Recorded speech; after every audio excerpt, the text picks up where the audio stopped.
The sign of work done by a force on a body is important. To understand, state carefully if the following quantities are positive or negative. I think बिना pen चलाए या मतलब बिना solve के होना है question, क्योंकि बताना है केवल पॉजिटिव नेगेटिव वर्क डन होगा. कह रहे हैं work done by man in lifting a bucket out of well by means of rope tied to the bucket. तो अब आदमी वर्क डन का पॉजिटिव नेगेटिव बताना है. तो इसने बकेट लगा के कुएं में पानी को ऊपर निकाला है. सिर्फ इतना बताओ, क्या पानी खुद ऊपर आ सकता है बकेट में? नहीं आ सकता. जब खुद नहीं हो सकता और किया जाए तो वर्क डन पॉजिटिव होता है, और ये पोटेंशियल एनर्जी को बढ़ाता है. पोटेंशियल एनर्जी इंक्रीजेज, अपनी तरफ से लिख रहा हूँ, हालांकि वर्क डन पॉजिटिव होगा. एक और तरीका ये है कि फोर्स ऊपर लगाया जा रहा है आदमी द्वारा और डिस्प्लेसमेंट भी बकेट का ऊपर हो रहा है. आप सिंपली ऐसे भी बोल सकते हैं. फिर work done by gravitational force in the above case. Gravity force नीचे लगता है, डिस्प्लेसमेंट बाल्टी का ऊपर हो रहा है, एंगल 180 डिग्री है, तो यहाँ work done by gravity negative होगा. दूसरी भाषा, आसान भाषा में, जब भी आप अपना वर्क डन निकाल लें तो आपका मान लो जो भी साइन आ रहा है, अगर आपके किए हुए काम का साइन पॉजिटिव आ रहा है तो जिस फील्ड में आप हैं, अभी ग्रेविटेशनल फील्ड में, जिस फील्ड में आप हैं वो फील्ड उसका नेगेटिव काम करती है, हमेशा ध्यान रखना. खैर, मैं बड़े एलिमेंट्री तरीके से बता रहा हूँ, इस लॉजिक के थ्रू नहीं है. जो हो रहा है प्रॉपर एफ डॉट एस के अकॉर्डिंग ही बता रहा हूँ अभी तक. Now work done by friction on a body sliding down an inclined plane. Now inclined plane पर जो फ्रिक्शन है वो रुकावटी है. हमें ये भी ध्यान रखना है कि फ्रिक्शन मोशन ना करा रहा हो. क्वेश्चन ऐसे होते हैं जिसमें केसेस ऐसे होते हैं ना फ्रिक्शन कारण होता है मोशन का, ऐसे में फ्रिक्शन से काम वर्क डन पॉजिटिव आ जाएगा. अभी खैर इंक्लाइंड प्लेन पर तो अगर बॉडी स्लाइड करे तो फ्रिक्शन अपोज ही करेगा डिस्प्लेसमेंट को, क्योंकि फ्रिक्शन डिस्प्लेसमेंट को इस केस में अपोज कर रहा है. वर्क डन नेगेटिव होगा. जब भी जो भी फोर्स डिस्प्लेसमेंट को निगेट करता है यानी कि अगेंस्ट होता है, उसके द्वारा किया काम नेगेटिव होता है. Now work done bye N applied force on a body on a rough horizontal surface applied plane with uniform velocity.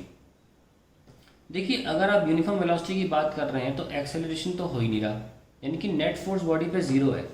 क्या बोला मैंने? बॉडी पे नेट फोर्स जीरो है, पर उन्होंने नेट फोर्स द्वारा किए हुए काम की बात नहीं करी है. इन्होंने बोला है अप्लाइड फोर्स के द्वारा कैसा काम है.